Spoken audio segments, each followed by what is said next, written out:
नमस्कार दोस्तों। आज मैं आपके लिए रविवार की व्रत कथा लेकर आई हूँ और उसकी विधि भी बताऊंगी। ये व्रत बहुत ही श्रेष्ठ है।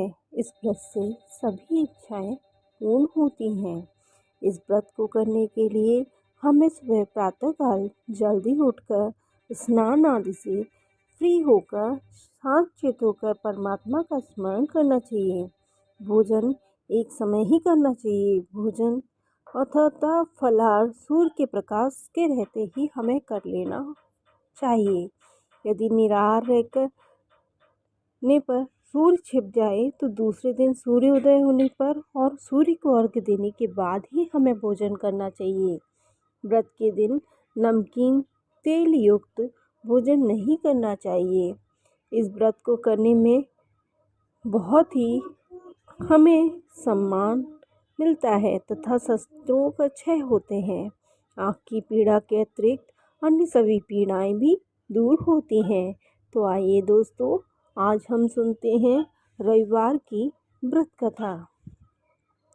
एक बुढ़िया थी। उसका नियम था कि प्रति रविवार को वो सवेरे स्नान आदि से निपट कर घर को गोबर से लीप कर फिर भोजन तैयार कर भगवान का भोग लगाया कर स्वयं भी भोजन करती थी। ऐसा व्रत करने से उसका घर अनेक प्रकार से धन धान्य से पूर्ण था। श्री हरि की कृपा से घर में किसी प्रकार का विघ्न या दुख नहीं था। सब प्रकार से घर में आनंद था। इसी तरह कुछ दिन बीत जाने पर उसकी पड़ोसन उसकी गौ का गोबर वह बुढ़िया लाया करती थी। विचार करने लगी कि इस वृद्धा सर्वदा मेरे गौ का गोबर ले जाती है, इसीलिए अपनी गौ को घर के भीतर बांधने लग गई और बुढ़िया को गोबर ना मिलने से रविवार के दिन अपने घर को ना लीप सकी। इसीलिए उसने ना तो भोजन बनाया, ना ही भगवान को भोग लगाया और स्वयं भी भोजन नहीं किया।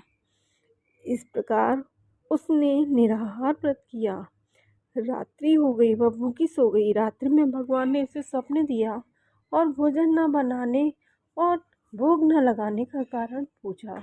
तो वृद्धा ने कहा कि गोबर न मिलने के कारण यह सब हुआ। तब भगवान ने कहा कि हे माता, हम तुमको ऐसी गौ देते हैं जिससे सभी इच्छाएं पूर्ण होंगी, क्योंकि तुम हमेशा रविवार को गौ के गोबर से लीपकर भोजन बनाकर भोग लगाकर खुद भी भोजन करती हो और मुझे भी देती हो। इससे मैं बहुत खुश होकर तुमको वरदान देता हूँ। निर्धन को धन, बांझ स्त्रियों को पुत्र देकर सुखों को दूर करता हूँ तथा अंत में मोक्ष देता हूँ। स्वप्न में ऐसा वरदान देकर भगवान तो अंतर ध्यान हो गए। वृद्धा की आंख खुली तो वह देखती है कि आंगन में एक अति सुंदर गौ और बछड़ा बंधे हुए हैं। वह गाय अपने बछड़े को देखकर अति प्रसन्न हुई और अपने घर को और उसने उसको घर के बाहर बांध दिया और वहीं खाने को चारा भी डाल दिया। जब उसकी पड़ोसन ने बुढ़िया के घर में एक अति सुंदर गौ और बछड़ा को देखा तो वह द्वेष के कारण उसका हृदय जल उठा और उसने देखा कि यह गाय तो सोने के गोबर किया करती है। उसने गाय का गोबर ले गई और अपने गाय के गोबर उसकी जगह पर रख दिया। वह नित्य प्रतिदिन ऐसा ही करती रही। सीधी सादी बुढ़िया को इस बात की खबर भी नहीं होने दी। तब सब व्यापी भगवान ईश्वर ने सोचा कि यह तो चालाक पड़ोसन के कर्म से बुढ़िया ठगी जा रही है। तो ईश्वर ने संध्या के समय अपनी माया से बड़े जोर से आंधी चला दी। बुढ़िया ने आंधी के भय से अपनी गाय को भीतर बांध दिया। प्रातःकाल जब वृद्धा ने देखा कि गौ ने सोने के गोबर किया है तो उसे बड़ा आश्चर्य हुआ। उसके आश्चर्य की कोई सीमा न रही और वह प्रतिदिन गौ को घर के भीतर बांधने लगी। उधर पड़ोसन ने देखा कि बुढ़िया गऊ को घर के अंदर बांधने लगी तो उसका सोने का गोबर उठाने का दाव नहीं चलता, तो वह ईर्ष्या और ढाक से जल उठी।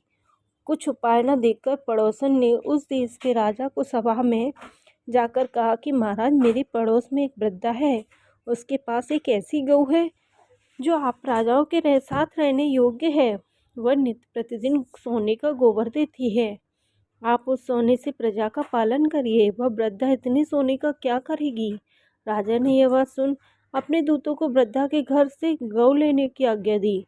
वृद्धा प्रातः ईश्वर का भोग लगा भोजन ग्रहण करने जा ही रही थी कि राजा के कर्मचारी गऊ खोल कर ले गए। वृद्धा काफी रोई चिल्लाई, किंतु कर्मचारियों ने कोई न सुनी।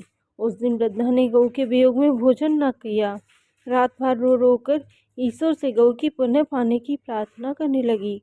उधर राजा गऊ को देखकर बहुत प्रसन्न हुआ। लेकिन जब राजा जैसे ही सुबह हुई वह उठा, सारा महल गोबर से भरा हुआ था। राजा यह देखकर घबरा गया। भगवान ने रात्रि में राजा को सपने में कहा कि हे राजन, गाय वृद्धा को लौटाने में ही तेरा भला है। उसके रविवार के व्रत से प्रसन्न होकर मैंने उसे गाय दी है। प्रातः होते ही राजा ने वृद्धा को बुलाकर उसे धन दान, सोना चांदी, मान सम्मान सभी को दिया और उसका गाय और बछड़ा लौटा दिया। उसने पड़ोसन को बुलाकर उचित दंड दिया। इतना करने से राजा के महल की गंदगी दूर हुई। उसी दिन से राजा ने नगरवासियों को आदेश दिया कि राज्य की और अपनी समस्त मनोकामनाओं की पूर्ति के लिए रविवार का व्रत रखा करो। व्रत करने से नगर के सभी लोग सुखी जीवन व्यतीत करने लगेंगे। कोई बीमारी नहीं होगी, प्रकृति का प्रकोप भी उस नगर पर नहीं होगा, सारी प्रजा सुखी से रहने लगेगी। तो राजा ने वैसा ही किया। तो दोस्तों, आपको ये कथा कैसी लगी ज़रूर बताएं। मेरे चैनल को लाइक और सब्सक्राइब करें। धन्यवाद।